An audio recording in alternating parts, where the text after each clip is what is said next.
जी, अस्सलाम वालेकुम। अच्छा, अब हमारे पास जो है एक रिपोर्टिंग का सेक्शन ये जो है ये मेरे पास रह गया जिसमें हम क्या कहते हैं अपनी रिपोर्टिंग साइड देखेंगे। रिपोर्टिंग साइड में मेरे पास सेल्स रिपोर्ट है, स्टॉक रिपोर्ट है, transfer issue, transfer receive, in transit report है।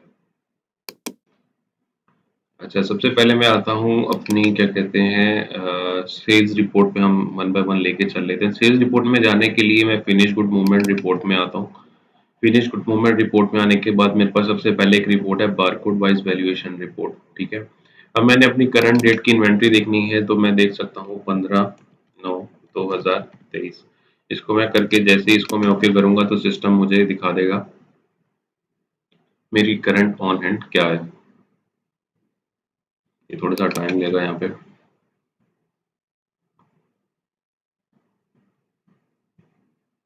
तो ये रिपोर्ट ओपन हो चुकी है।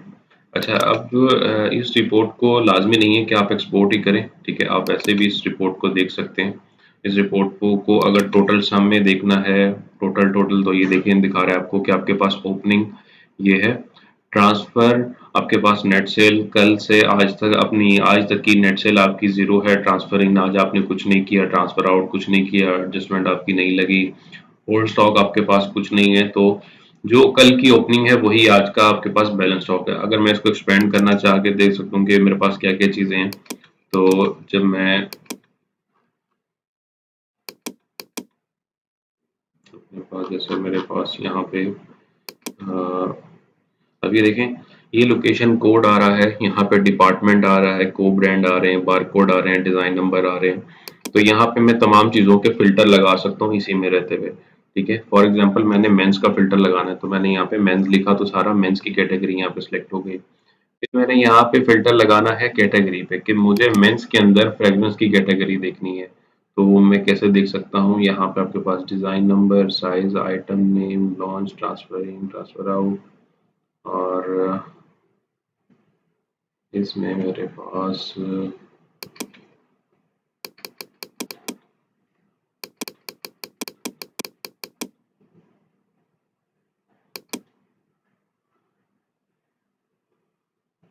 यहाँ पे मेरे पास कैटेगरी आनी चाहिए पर आ नहीं रही इधर।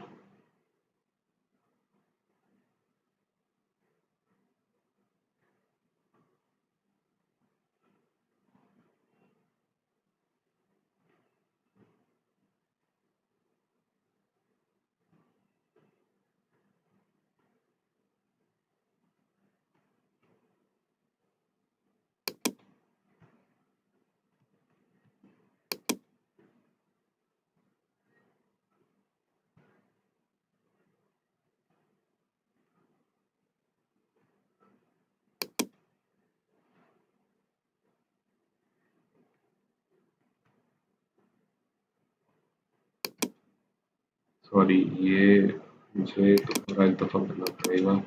एक्सपेंड ऑल करता हूँ और अच्छा सॉरी, कैटेगरी का अब मैं जब एक्सपोर्ट करूंगा तो कैटेगरी का फिल्टर यहाँ पे आएगा। वैसे मैं अब देखो कैटेगरी एक्सेसरीज जो है माइनस कर रहा हूँ, फुटवेयर माइनस कर रहा हूँ, फ्रेग्रेंस फ्रेग्रेंस देखे आ गई। अब फ्रेग्रेंस में मेरे पास बता रहा है कि मेरे ऊपर मेंस का फिल्टर लगा हुआ है, मेंस के फिल्टर के अंदर में कौन कौन सी कैटेगरी मेरे पास यहाँ पे अवेलेबल है। तो यहाँ से आप अपनी जो भी कैटेगरी है डेली बेसिस के ऊपर निकाल के चेक कर सकते हैं कि किस कैटेगरी में आपके पास क्या स्टॉक पड़ा है। ये तो मैं एग्जांपल दे रहा हूँ आपको परफ्यूम की लेके। तो जब आपके पास आउटलेट पे आपके पास जाहिर सी बात है परफ्यूम के अलावा एक्सेसरीज के अंदर भी इन्वेंट्री आ रही होती है, मॉडेस्ट वेयर में भी इन्वेंट्री आ रही होती है, रेडी टू वेयर में भी इन्वेंट्री आती है, आपके पास अनस्टिच की भी इन्वेंट्री आती है। तो ये सारी कैटेगरी आपके पास फिल्टर चल रहे होते हैं। तो ये सिस्टम आपको यहाँ पे पूरी ट्रायल दिखा रहा होता है, आपने कब से लेके कब तक का जो भी फ़िल्टर लगाएँगे उसमें तमाम बताएगा। जैसे मैंने यकम से ये 15 सितंबर का फ़िल्टर लगाया, अगर मैं इसको यहाँ पे यकम सितंबर से कर देता हूँ, दिखाएगा ओपनिंग अपनी यकम सितंबर पे ये थी, उसके अगेंस्ट के ऊपर नेट सेल मेरी ये हुई, ट्रांसफर इन ये हुआ, ट्रांसफर आउट ये हुआ। अगर कोई बीच में ऑडिट हुआ है तो उसकी एडजस्टमेंट एंट्री यहाँ आ रही होगी कि इतने पीस आपके यहाँ से एडजस्ट हुए हैं, और आपका बैलेंस स्टॉक ये आ रहा होगा। और एक मजीद जो चीज़ है इन ट्रांजिट भी आपको यहीं पे दिखा देगा। इन तमाम चीज़ों की transfer in, transfer out, in transit को यहाँ से भी देख सकते हैं। इनकी प्रॉपर आपने रिकॉर्डिंग देखनी हो तो प्रॉपर आपने इसकी रिपोर्टिंग देखनी हो तो आप उसको उसकी रिपोर्टिंग एरिया के ऊपर भी जा सकते हैं। लेकिन ये आपकी एज ऑन है, एज ऑन को आप करंट सिस्टम की यहाँ से देख सकते हैं और फिल्टर लगा के इसको मजीद भी आप देख सकते हैं। तो अभी खैर ये मेरे पास एज ऑन होगी। एज ऑन होने के बाद मैं अब देखता हूँ कि मेरे पास मेरा ट्रांसफर इन कितना है, मैंने आज की डेट के अंदर ट्रांसफर इशू कितना किया। ठीक है, मैं सेल्स में जाता हूँ, मैं ट्रांसफर इशू में जाता हूँ।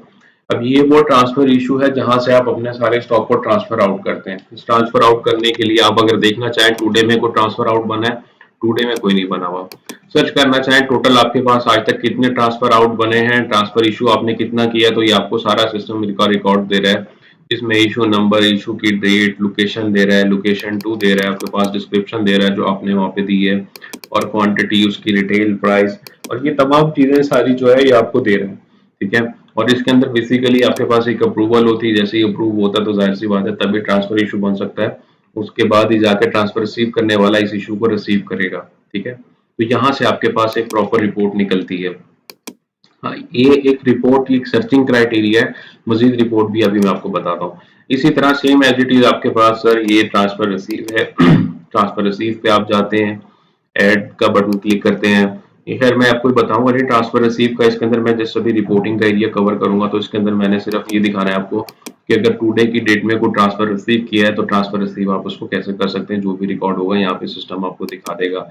आपने ओवरऑल रिकॉर्ड देखना, आप सर्च के बटन पे क्लिक करें, आपको रेफरेंस नंबर देगा, रिसीव नंबर देगा कि किस इश्यूएंस के अगेंस्ट पे आपने माल रिसीव किया है, कहाँ से माल आपके पास आया था, किस लोकेशन पे आया था, ट्रांसफर क्वांटिटी कितनी थी, सेंड क्वांटिटी कितनी थी, रिसीव क्वांटिटी कितनी की, कोई बैलेंस स्टॉक तो नहीं आपके पास आ रहा। तो ये सारी चीजें हैं आपको यहाँ पे सिस्टम दिखा रहा होता है। ठीक है, दो चीजें हो गई आपके पास, तीन चीजें आपके पास, एज ऑन हो गई, ट्रांसफर इशू हो गया, ट्रांसफर रिसीव हो गया। अब आपने देखना हो कि मेरे पास कंप्लीट रिपोर्टिंग कहाँ से निकलेगी इन चीजों की, तो आप एक्टिविटी में आ जाएंगे। एक्टिविटी वाइज रिपोर्ट का मतलब ही ये है कि आपके पास स्टॉक की जो भी एक्टिविटी हो रही है उसकी पूरी ट्रायल आपको इस रिपोर्ट के अंदर मिल जाएगी। मैं कहता हूँ कि मुझे ट्रांसफर इशू रिपोर्ट देखनी है। ट्रांसफर इशू रिपोर्ट देखनी है, जाहिर सी बात है मैं एटीएम से लॉग इन हूँ तो जाहिर सी बात है तो ये मुझे एटीएम ही दिखाएगा। एटीएम से मैं डिफरेंट लोकेशन के ऊपर स्टॉक भेज सकता हूँ। तो यहाँ पे आप मजीद फिल्टर लगा सकते हैं कि किस लोकेशन का आपने ट्रांसफर इशू देखना है जहाँ पे आपने भेजा था और किस डेट के ऊपर देखना है। मैं कहता हूँ कि आप मुझे सिर्फ 1 सितंबर 2023 का दिखा दें मैंने कितना ट्रांसफर इशू अपनी शॉप के ऊपर से किया है। मैं इसको जैसे ही ओके करता हूँ तो सिस्टम यहाँ पे दिखाता है कि मैंने 1 सितंबर से लेके 15 तक का कोई ट्रांसफर इशू नहीं बनाया हुआ। इसी तरह मैं ट्रांसफर रिसीव देख लेता हूँ कि मेरे पास अब ये लोकेशन फ्रॉम से लोकेशन टू में आ गया। ठीक है, अब लोकेशन फ्रॉम, अब किसी भी डिफरेंट लोकेशन से आपके पास स्टॉक आ सकता है। आप उसमें कोई भी यहाँ पे क्या कहते हैं लोकेशन लगा के, डेट का फिल्टर लगा के चेक कर सकते हैं। मैं फिर वही देख रहा हूँ कि ट्रांसफर रिसीव मेरे पास कितना है। मुझे सिस्टम दिखा रहा है कि मैंने इस 15 दिनों में कोई भी ट्रांसफर रिसीव नहीं बनाया। फिर एक और चीज है इसके अंदर, in transit. In transit basically क्या होता है, इन ट्रांजिट ये होता है कि कोई भी अदर लोकेशन आपकी लोकेशन के ऊपर जो स्टॉक भेज रही है, ठीक है, उसने उस आपके नाम के ऊपर ट्रांसफर इशू खड़ा कर दिया। जैसे वो ट्रांसफर इशू बन गया आपके नाम पे तो वो स्टॉक आपकी लोकेशन के लिए इन ट्रांजिट होगा जब तक कि आप उस माल को रिसीव नहीं कर लेंगे। वो तब तक इन ट्रांजिट में खड़ा रहता है जब तक, जाहिर सी बात है, ये स्टॉक जब कराची से मूव होता है 2 से 3 दिन इसको लगते हैं पंजाब वाली साइड पे, इस्लामाबाद वाली साइड पे मूव करने में। तो वहां तब तक वो इन ट्रांजिट में रहता है। जैसे ही आपके पास स्टॉक रिसीव हो जाता है तो वो इन ट्रांजिट में से खत्म हो जाता है। ऑडिट मंथली बेसिस पे, वीकली बेसिस के ऊपर आपको पॉपअप जनरेट कर रहा होता है कि आपके पास इतना इन ट्रांजिट आ रहा है, इतना इन ट्रांजिट आ रहा है, इतना इन ट्रांजिट आ रहा है। तो आप अपनी डेली बेसिस पे कोशिश करें कि आपका जो भी इन ट्रांजिट है उसको हैंड टू हैंड क्लियर करें। अगर फॉर एग्जांपल किसी लोकेशन ने आपको कुछ स्टॉक भेजा था, वो अभी तक स्टॉक आपके पास नहीं पहुंचा, तो आपका ये फर्ज बनता है कि आप उससे उसका फॉलो अप लें। वहां से फॉलो अप नहीं आता, आप लॉजिस्टिक के ऊपर, यहाँ पे जुबैर होते हैं, जुबैर सत्तार, आप उनको कांटेक्ट करें, लॉजिस्टिक डिपार्टमेंट में पूछें कि मेरा पास अभी तक मेरा स्टॉक नहीं पहुंचा, वो स्टॉक कहाँ पे है। तो आपको किसी ना किसी बंदे को इंडिकेट करना जरूरी है। उस पर ईमेल चलाएं, व्हाट्सएप पे करें, कॉल करें, कुछ भी करें, लेकिन अपना इन ट्रांजिट जो है वो वीकली बेसिस पे, 15 दिन की बेसिस पे अपना एक फॉलो अप बनाएं, उसको आप क्लियर करें। उसकी रिपोर्ट आप यहाँ से देख सकते हैं। ठीक है, अब मैं इन ट्रांजिट देखता हूँ कि मेरे पास कोई इन ट्रांजिट तो नहीं है, तो सिस्टम दिखा रहा है मेरे पास अभी इस लोकेशन के ऊपर कोई इन ट्रांजिट अभी नहीं आ रहा। ठीक है, तो मैं जितना बड़ा इसको बैक फिल्टर करता जाऊंगा उतना सिस्टम दिखाता जाएगा कि इस डेट में आपके पास इन ट्रांजिट है, इस डेट में इन ट्रांजिट है। तो ये सारी चीजें आपको अपनी डेली बेसिस पे चेक करनी चाहिए। ट्रांसफर इशू क्या किया है, ट्रांसफर रिसीव क्या किया है, इन ट्रांजिट में आपका क्या है, जब ये सारी चीजें पता होंगी तो खुद आप जब अपने दिमाग से इसको लेके चलेंगे इस इन्वेंट्री को, तो आपको समझ आएगी कि हाँ मैंने इतना माल इशू किया तो मेरे पास फिजिकल ऑन हैंड में इतना होना चाहिए था, इतना माल रिसीव किया तो फिजिकल ऑन हैंड की रिपोर्ट में जाके देखा इतना होना चाहिए। अगर उसमें किसी भी किस्म की डिस्क्रिपेंसी आ रही है, कोई प्रॉब्लम आ रही है, तो आप फौरी हमें बताएं कि इसमें ये मसला है, तो हम आपको सिस्टमेटिक और ट्रायल सीधी करके दें, या अगर कोई देखें तो आपकी अंडरस्टैंडिंग का मसला है उसके अंदर, तो आपको उस चीज के बारे में गाइड किया जाए। तो इसमें मेरे 3 से 4 पॉइंट क्लियर हो गए हैं। मेरे पास ट्रांसफर इशू क्लियर हो गया है, ट्रांसफर रिसीव क्लियर हो गया है, एज ऑन की रिपोर्ट क्लियर हो गई है, और इन ट्रांजिट की रिपोर्ट क्लियर हो गई है। आपको मैंने बता दिया कि आप रिपोर्टिंग एरिया कैसे देख सकते हैं, और पर्टिकुलर आपने किस दिन के अंदर टुडे में देखना चाहें कैसे देख सकते हैं, सर्चिंग क्राइटेरिया में सर्च करना चाहें कैसे देख सकते हैं। तो ये सारी आपके पास सिस्टम के अंदर रिपोर्टिंग है। ठीक है, अब इस रिपोर्टिंग को आपने अपने मुताबिक लेके चलना है, आपने अपनी चीजों के मुताबिक लेके चलना है, क्योंकि यही चीजें आपके पास नेक्स्ट ऑडिट में जाके फिर रुकती हैं। ये जब ऑडिट होता है तो आपके पास यहाँ पे प्रॉब्लम आती है। अगर आप डेली बेसिस पे इन तमाम रिपोर्टिंग को देखेंगे, अपनी चीजों को देखेंगे, तो आपके पास प्रॉब्लम नहीं आएगी। ठीक है, अब मेरे पास सेल्स रिपोर्ट। ठीक है, सेल्स रिपोर्ट में जाने के लिए मैं फिनिश में जाता हूँ, फिनिश गुड मूवमेंट रिपोर्ट में जाता हूँ। इसमें जाने के बाद मेरे पास एक बारकोड वाइज सेल्स रिपोर्ट है। मैं यकम 9 से लेके 2023 तक का फिल्टर लगा लेता हूँ कि ये 15 दिन में मैंने इस एटीएम कियोस्क ने क्या सेल की। तो मैं इसकी सेल जब निकालता हूँ, सॉरी मुझे इस पे क्लिक करना है, मुझे इस पे क्लिक करना है, और ये रिपोर्ट में जैसे ही ओपन करता हूँ तो मेरे पास सिस्टम एक पॉपअप जनरेट करता है। ये विंडो मेरे पास सामने आ गई। अब यहाँ पे सिस्टम मुझे कंप्लीट इसकी हिस्ट्री देगा बिल की, कि बिल नंबर क्या था, इनवॉइस नंबर क्या था, इसका ऑर्डर रेफरेंस नंबर अगर ऑनलाइन था तो उसमें क्या था, बिल डेट क्या थी, बिल का मंथ क्या आ रहा था, किस सेल्समैन ने इस चीज को सेल किया है। ठीक है, डिजाइन नंबर क्या है, कलर उसका क्या है, साइजेस उसमें क्या आ रहे हैं, आपके पास बारकोड क्या आ रहा है, ऑल्टरनेट बारकोड क्या आ रहे हैं, उसकी क्वांटिटी आपने 15 दिन में कितनी क्वांटिटी सेल की है, उसकी आपके पास प्राइस कितनी बनती है, अमाउंट क्या बनती है, जीएसटी उसका बारकोड आपने कितना, क्या कहते हैं, डिस्काउंट आपने कितना दिया, लॉयल्टी डिस्काउंट आपने 28,000 कंपनी की प्रमोशन डिस्काउंट इन दिनों में, और टोटल जो आपने लॉयल्टी डिस्काउंट इन दिनों में दिया वो 5,918 का दिया, टोटल नेट अमाउंट 3,12,925 रुपए की आपने 15 दिन के अंदर ये सेल करके दी है। ठीक है, तो ये कंप्लीट आपके पास एक रिकॉर्ड आ रहा होता है आपकी सेल का, जिसमें आपके पास उसकी प्रोडक्ट की डिफरेंट एट्रीब्यूट आ रहे होते हैं, कि वो क्या प्रोडक्ट है, किस ईयर में लॉन्च हुआ है, और क्या चीजें। तो खैर, आपका इन तमाम चीजों से कंसर्न होगा, बिल नंबर से, बिल के मंथ से, सेल्समैन से, उसकी क्वांटिटी से, ठीक है, उसकी नेट अमाउंट से। तो यहाँ से आप अपनी सेल्स रिपोर्ट निकाल के देख सकते हैं। तो ये आपकी बेसिकली एक सेल रिपोर्ट का फॉर्मेट है, आप यहाँ से देख सकते हैं। बाकी जो मैंने आपको शुरू में एक बताया था, ये वाला बारकोड वाइज वैल्यूएशन रिपोर्ट, तो बारकोड वाइज वैल्यूएशन रिपोर्ट में भी आप अपनी सेल देख सकते हैं। बेसिकली ये रिपोर्ट जो है तमाम चीजों का सम अप है।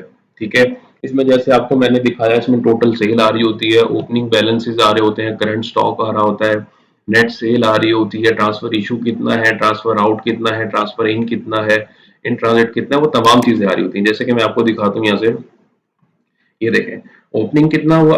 यकम सितंबर को आपके पास ओपनिंग स्टॉक ये था, आपने आज तक 82 पीसेस सेल किए हैं। 82 पीसेस के बाद आपने ट्रांसफर इन इसके अंदर जीरो है, आपने ट्रांसफर आउट इसके अंदर कोई नहीं किया। इन दिनों ऑडिट कोई नहीं, ऑडिट होगा तो उसकी एडजस्टमेंट में जितने पीसेस आपके शॉर्ट होंगे वो यहाँ पे आ जाएंगे।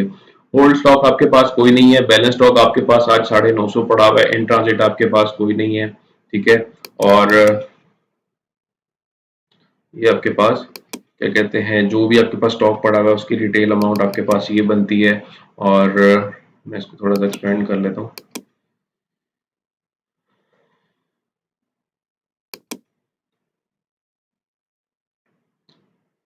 यहाँ पे जो आपने डिस्काउंट, ये प्रमोशन डिस्काउंट दिया है, जैसे मैंने आपको बताया था 28,000 का, ये वो डिस्काउंट आ रहा है। ठीक है, और ये आपके पास सेल्स अमाउंट आ रही है कि आपने कितने की सेल की थी, इसमें आपने लॉयल्टी कार्ड डिस्काउंट कितना दिया है, जीएसटी अमाउंट कितनी दी है। तो ये सारी चीज़ें आपके पास आ रही हैं। और ये आपके पास एक चीज़ आ रही होती है डे इन स्टोर, कि आपके पास इस स्टॉक को पड़े हुए यहाँ पे कितना दिन हो गया, क्या कितना टाइम हो गया है। ठीक है, तो ये कुछ चीज़ें भी आ रही होती हैं, तो आप इसको भी देख सकते हैं यहाँ पे, कि आपके पास आर्टिकल कब रिसीव हुआ था और उसको अभी तक पड़े हुए कितना टाइम हो गया आपके पास स्टोर के अंदर। तो ये कंप्लीट डिटेल रिपोर्ट है तमाम रिपोर्ट्स की, इसको आप देख सकते हैं।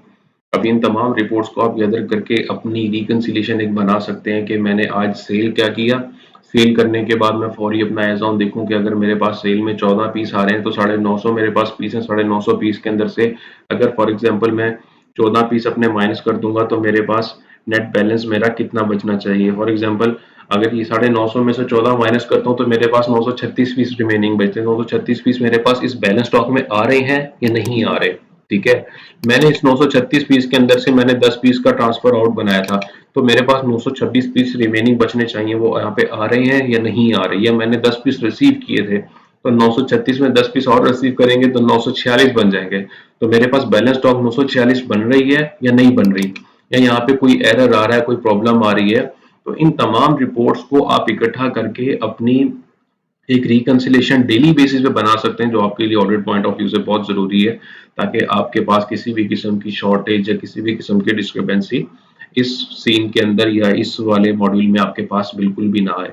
ये तमाम रिपोर्टिंग है जिसमें टोटल 3 से 4 रिपोर्ट है। जो मेन मेजर रिपोर्ट है आपकी सेल रिपोर्ट, आपका ट्रांसफर इशू, ट्रांसफर रिसीव और उसके बाद इन ट्रांजिट। इन 3 से 4 चीजों को आप अपने डेली बेसिस पे लेके चलेंगे तो आपके पास कभी भी डिस्क्रिपेंसी नहीं आएगी। हाँ, अगर आपको किसी चीज की प्रॉब्लम होती है इसके अंदर कि मैंने 10 पीस इशू किए थे, मेरी इन्वेंट्री से माइनस नहीं हुए, तो आप फौरी कॉल करके पूछें कि मेरे पास मेरी इन्वेंट्री में से पीस माइनस नहीं हो रहे, ठीक है, मेरे पास ट्रांसफर रिसीव नहीं आ रहा, या कोई भी मसला है, फौरी हमारे साथ कोऑर्डिनेट करें।